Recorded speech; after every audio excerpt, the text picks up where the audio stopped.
संगीत। अनुपमा के सामने माफी के लिए रजनी गिड़गिड़ाने लगती है। पहले तो सभी लोग हैरान रह जाते हैं क्योंकि रजनी कभी भी इतनी कमजोर और कमजोर भावनाओं में फंसी हुई नहीं दिखी थी। लेकिन अब पुलिस की धमकी और अनुपमा के एक्सपोज होने के बाद रजनी सबके सामने हाथ जोड़कर माफी मांग रही है। रजनी अनुपमा से हाथ जोड़कर कहती है, प्लीज मुझे माफ कर दो, मुझे मेरी गलती का एहसास हो गया है, मैं अब कभी ऐसा नहीं करूंगी। लेकिन इस बीच रजनी ने एक नया प्लान भी छुपा रखा है। वो अपने बच्चों के जरिए अनुपमा को इमोशनल ब्लैकमेल कर रही है और कहती है, क्या तुम अपनी मां को माफ नहीं करोगे? क्या तुम मुझे पुलिस में भेज दोगे? इस ड्रामाई मोड़ पर रजनी अचानक अपने पुराने राज को उजागर करती है। वह खुलासा करती है कि उसने पहले भी कई बार चोल वाले घर में रहकर गुप्त तरीके से संपत्ति पर कब्जा करने की कोशिश की थी और अगर अनुपमा उसे माफ नहीं करती तो वह यह मामला कोर्ट तक ले जाएगी। इससे सभी लोग हक्के बक्के रह जाते हैं। वहीं चोल के बाकी सदस्य भी अपने अपने दृष्टिकोण से अनुपमा को समझाने लगते हैं। वो कहते हैं, अनुपमा, यह तुम्हारा घर है, तुम्हें ही इसका निर्णय करना है कि रजनी को माफ करना है या नहीं, हम सभी तुम्हारे साथ हैं। इस बीच अनुपमा अपने दिल और दिमाग में उलझन महसूस करती है।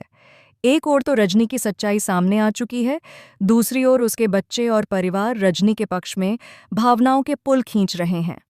जैसे ही अनुपमा सोचती है कि वह माफ कर देगी, अचानक एक और बड़ा ट्विस्ट सामने आता है। रजनी का असली इरादा सामने आ जाता है। वह सच में माफी मांगने का दिखावा कर रही थी, लेकिन उसके इरादे में और गहरा रहस्य छुपा है। वह सीक्रेटली चोल के पुराने दस्तावेज और संपत्ति के कागजों को हाथ लगाने की तैयारी कर रही थी। इस बात का पता चलने पर सभी लोग चौंक जाते हैं। अब अनुपमा को एक और मुश्किल फैसले का सामना करना पड़ता है। क्या वह रजनी को माफ करेगी या अपनी चतुराई और समझदारी से उसका खेल खत्म करेगी? इस बीच अनुपमा अपने पुराने अनुभवों और सीखों को याद करती है।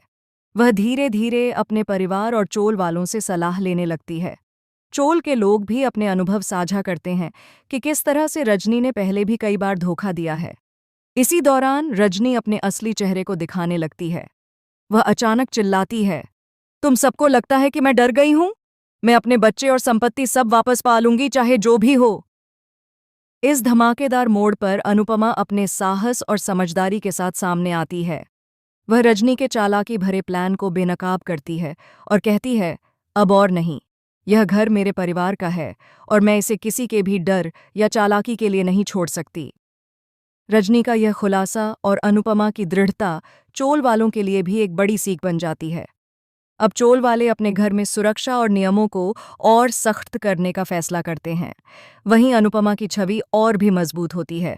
लेकिन यही नहीं, इस कहानी में एक और झटका आता है।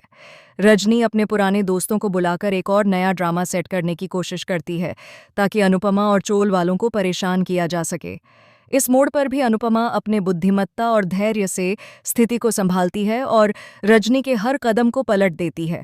इस पूरे घटनाक्रम के बीच दर्शकों को भी लगने लगता है कि कहानी अभी खत्म नहीं हुई। रजनी का खेल अभी भी जारी है, लेकिन अनुपमा ने यह साबित कर दिया कि सही और साहसी फैसले लेने वाला हमेशा विजयी होता है। इस हाई वोल्टेज ड्रामा के बाद एपिसोड का अंत एक बड़े ट्विस्ट के साथ होता है। अनुपमा चोल में वापस लौटती है, लेकिन इस बार वह और भी मजबूत, समझदार और सतर्क बन चुकी है।